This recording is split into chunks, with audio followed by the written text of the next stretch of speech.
India Legal presents Courts Roundup.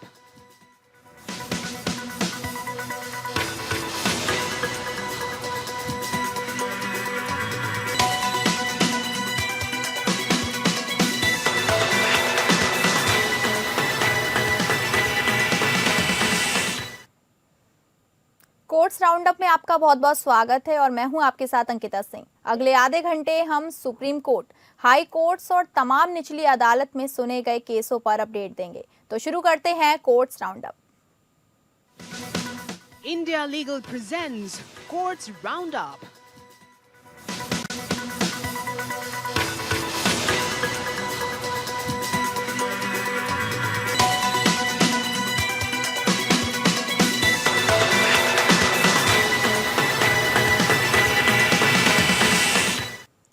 Delhi NCR में बढ़ रहे वायु प्रदूषण के मामले में सुप्रीम कोर्ट ने केंद्र से 19 नवंबर तक विस्तृत प्लान दाखिल करने को कहा है। सीजेआई की अध्यक्षता वाली बेंच ने कहा, प्रदूषण से निपटने के लिए केंद्र सरकार से लंबी अवधि की रणनीति तैयार करने को कहा।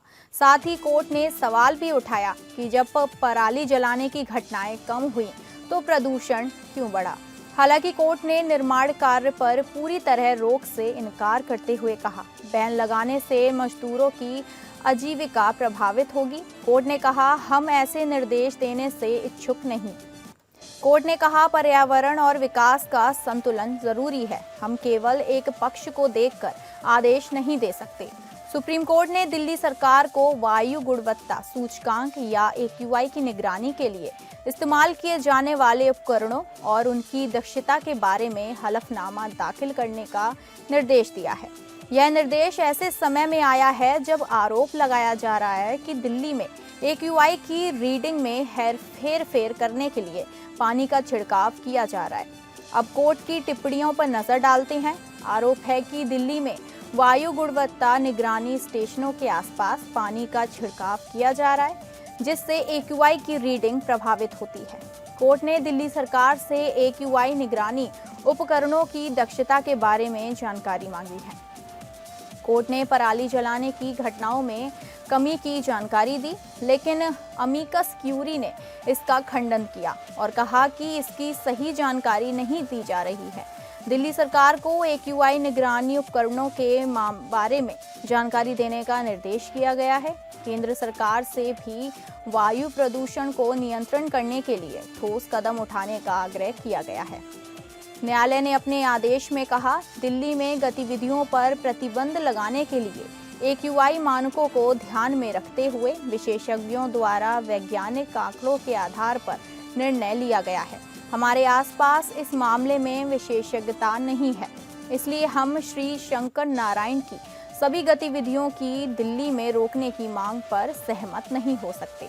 दिल्ली में बड़ी संख्या में लोग अपनी आजीविका के लिए विभिन्न गतिविधियों पर निर्भर हैं। न्यायालय ने पर्यावरण, वन और जलवायु परिवर्तन मंत्रालय और पंजाब, उत्तर प्रदेश, राजस्थान और हरियाणा की सरकारों से मिलकर काम करने का आह्वान किया। इस मामले की अगली सुनवाई 19 नवंबर को होगी।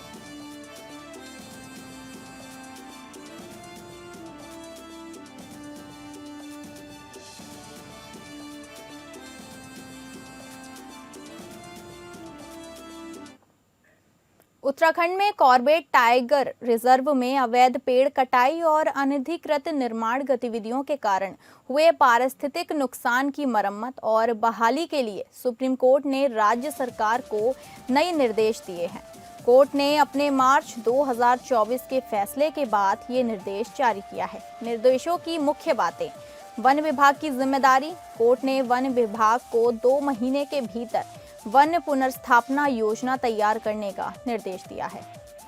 अनाधिकृत निर्माण, 3 महीने के भीतर सभी अनाधिकृत निर्माणों को ध्वस्त करने का निर्देश दिया गया है।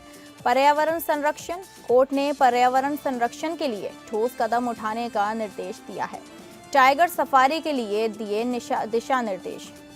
नियमों का पालन, टाइगर सफारी परियोजनाओं को 2019 के नियमों और 2024 के फैसलों का पालन करना होगा। जीव जंतुओं का संरक्षण, जानवरों को 2024 के फैसले के अनुसार सख्ती से स्रोत में लाना होगा और उनके लिए बचाव केंद्र स्थापित करने होंगे। वाहनों की संख्या, टाइगर सफारी में वाहनों की संख्या सीमित होगी और इलेक्ट्रिक या हाइब्रिड वाहनों का उपयोग किया जाएगा। संवेदनशील क्षेत्रों में केवल इको टूरिज्म गतिविधियों की अनुमति होगी और गतिविधियों के नियमन के लिए दिशा निर्देश जारी किए गए हैं।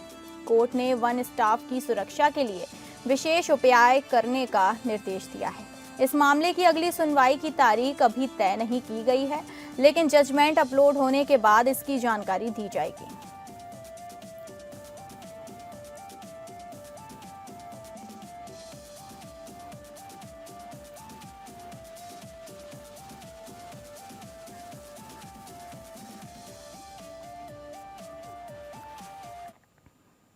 सुप्रीम कोर्ट ने तेलंगाना विधानसभा के अध्यक्ष को कड़ी फटकार लगाई है।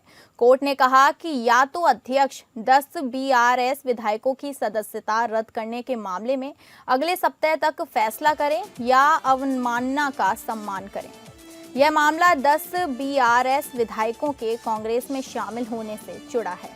बीआरएस ने इन विधायकों की सदस्यता रद्द करने की मांग की थी। सुप्रीम कोर्ट ने पहले अध्यक्ष को इस मामले में 3 महीने के भीतर फैसला करने का निर्देश दिया था, लेकिन अध्यक्ष ने अभी तक कोई फैसला नहीं किया है। कोर्ट की टिप्पणी मुख्य न्यायाधीश बीआर गवई ने कहा, तेलंगाना के अध्यक्ष अदालत की अवमानना कर रहे हैं। या तो वह अगले सप्ताह तक फैसला करें या अवमानना का सामना करें। हम पहले ही कह चुके हैं कि अध्यक्ष को संवैधानिक प्रतीक्षा नहीं है। उन पर निर्भर करता है कि वह अपना नया साल कहां मनाना चाहते हैं। 9 सितंबर 2024 को हाईकोर्ट के एकल न्यायाधीश न्यायमूर्ति बी विजय सेन रेड्डी ने विधानसभा सचिव को अयोग्यता याचिकाओं को अध्यक्ष के समक्ष रखने का निर्देश दिया, जिन्हें समयबद्ध तरीके से इस मामले में फैसला करना था। अध्यक्ष द्वारा तय किए गए निर्णय की समय सीमा हाईकोर्ट को सूचित की जानी थी। एकल न्यायाधीश ने कहा कि अगर 4 सप्ताह के भीतर कोई कार्यवाही नहीं की जाती है तो मामला स्वतः संज्ञान लेते हुए फिर से खोला जाएगा और उचित आदेश पारित किए जाएंगे।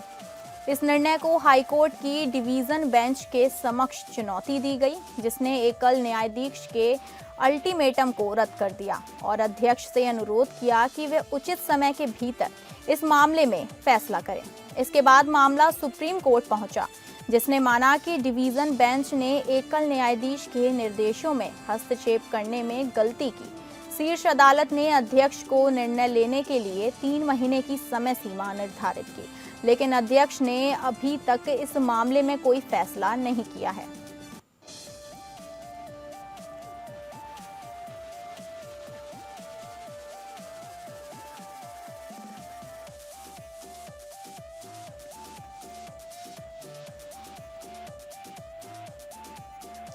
आपको बता दें, सुप्रीम कोर्ट ने तेलंगाना विधानसभा के अध्यक्ष को कड़ी फटकार लगाई है।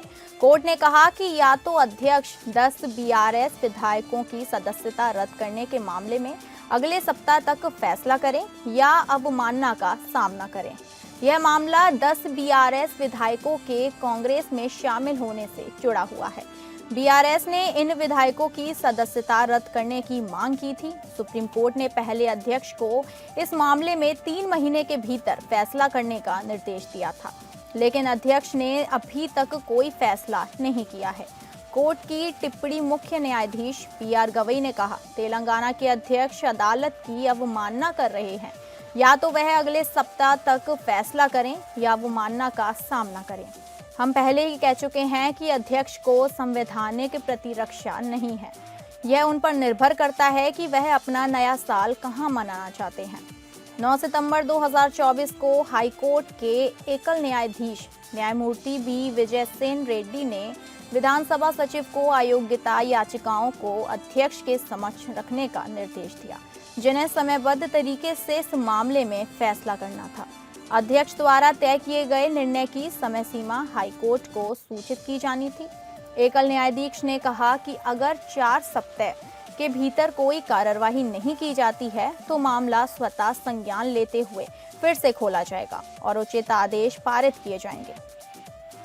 वहीं इस निर्णय को हाईकोर्ट की डिवीजन बेंच के समक्ष चुनौती दी गई, जिसने एकल न्यायाधीश के अल्टीमेटम को रद्द कर दिया और अध्यक्ष से अनुरोध किया कि वे उचित समय के भीतर इस मामले में फैसला करें। इसके बाद मामला सुप्रीम कोर्ट पहुंचा, जिसने माना कि डिवीजन बेंच ने एकल न्यायाधीश के निर्देशों में हस्तक्षेप करने में गलती की। शीर्ष अदालत ने अध्यक्ष को निर्णय लेने के लिए 3 महीने की समय सीमा निर्धारित की, लेकिन अध्यक्ष ने अभी तक इस मामले में कोई फैसला नहीं किया है।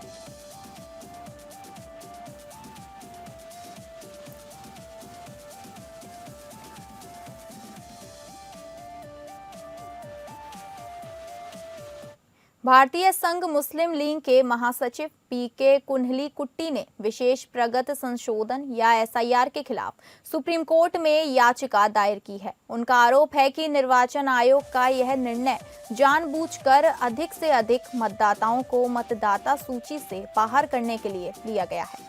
याचिका के मुख्य बिंदु हैं एसआईआर की आवश्यकता नहीं। कुन्हली-कुट्टी का तर्क है कि एसआईआर की आवश्यकता नहीं थी क्योंकि जनवरी 2025 में एसएसआर 2025 पूरा हो गया था और निरंतर संशोधन प्रक्रिया जारी है। अव्यावहारिक समय सीमा। एसआईआर की समय सीमा 30 दिन है, जो कि अव्यावहारिक है, खासकर जब स्थानीय निकाय चुनावों के लिए आचार संहिता लागू है। मतदाताओं को परेशानी। इस प्रक्रिया से मतदाताओं, विशेष रूप से प्रवासी मतदाताओं को परेशानी हो रही है, जिन्हें शारीरिक सत्यापन के लिए उपस्थित होना आवश्यक है। बीएलएसओ पर दबाव। बीएलएसओ पर कार्य का अत्यधिक दबाव है, जिससे एक बीएलओ ने आत्महत्या कर ली। मतदान के अधिकार का उल्लंघन। कुन्हली-कुट्टी का आरोप है कि यह प्रक्रिया मतदान के अधिकार का उल्लंघन है और इसके पीछे का मकसद मतदाता सूची से अधिक लोगों को बाहर करना है। निर्वाचन आयोग ने जून 2025 में बिहार के लिए एसआईआर का निर्देश दिया था। इस निर्देश के खिलाफ एसोसिएशन फॉर डेमोक्रेटिक रिफॉर्म्स या एडीआर और national federation for Indian women सहित कई याचिकाएं सुप्रीम कोर्ट में लंबित हैं। इन चुनौतियों के बावजूद 27 अक्टूबर 2025 को निर्वाचन आयोग ने तमिलनाडु, पश्चिम बंगाल और केरल सहित अन्य राज्यों और केंद्र शासित प्रदेशों में एसआईआर का विस्तार किया। तमिलनाडु और पश्चिम बंगाल में एसआईआर को सुप्रीम कोर्ट में चुनौती दी गई है, जिसने 11 नवंबर को इन याचिकाओं पर नोटिस जारी किया है। बिहार में एसआईआर पूरा हो चुका है क्योंकि सुप्रीम कोर्ट ने इस प्रक्रिया पर रोक लगाई नहीं है। इन सभी राज्यों में एसआईआर का परिणाम सुप्रीम कोर्ट के निर्णय पर निर्भर करेगा।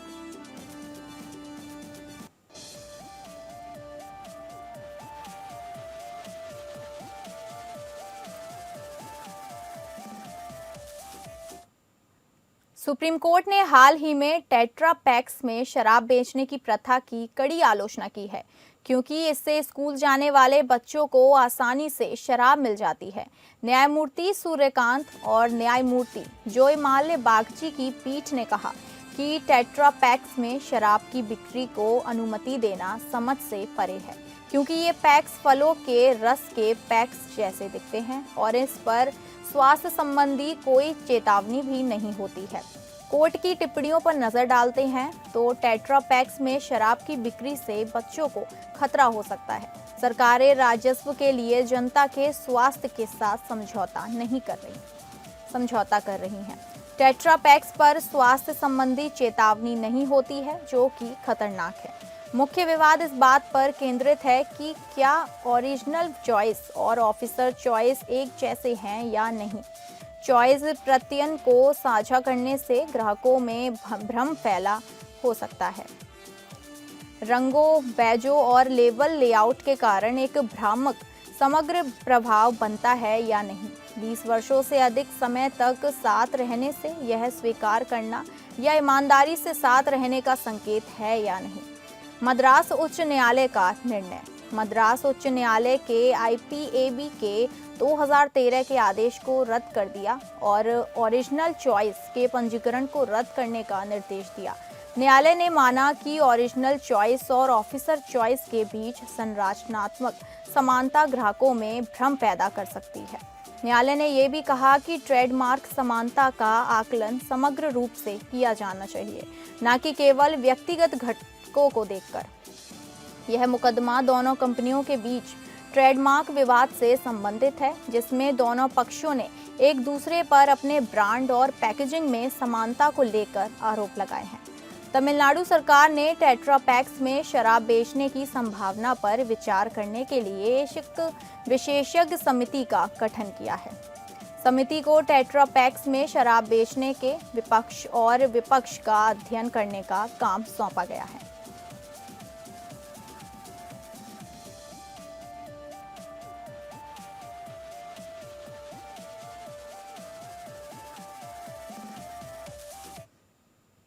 सुप्रीम कोर्ट ने पूर्व चर्च ऑफ साउथ इंडिया या CSI बिशप ए धर्मराज रसालम द्वारा दायर याचिका पर नोटिस जारी किया है, जिसमें उन पर लगे मनी लॉन्ड्रिंग मामले को रद्द करने की मांग की गई है। यह मामला करकाडम CSI मेडिकल कॉलेज भ्रष्टाचार मामले से संबंधित है। जस्टिस विक्रम नाथ और जस्टिस संदीप मेहता की पीठ ने नोटिस जारी करते हुए कहा कि इस मामले में ट्रायल कोर्ट की कार्यवाही 4 सप्ताह के लिए स्थगित रहेगी।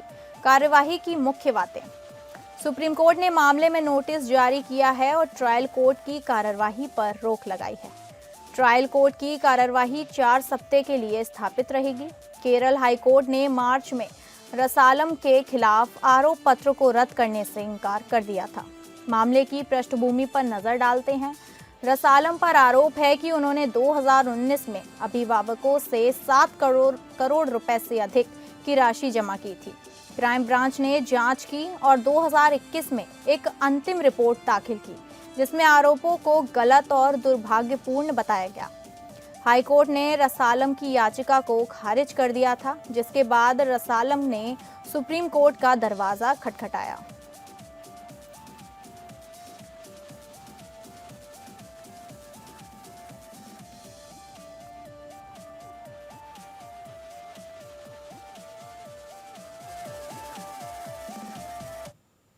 फिलहाल कोर्ट्स दिस वीक में बस इतना ही। नमस्कार।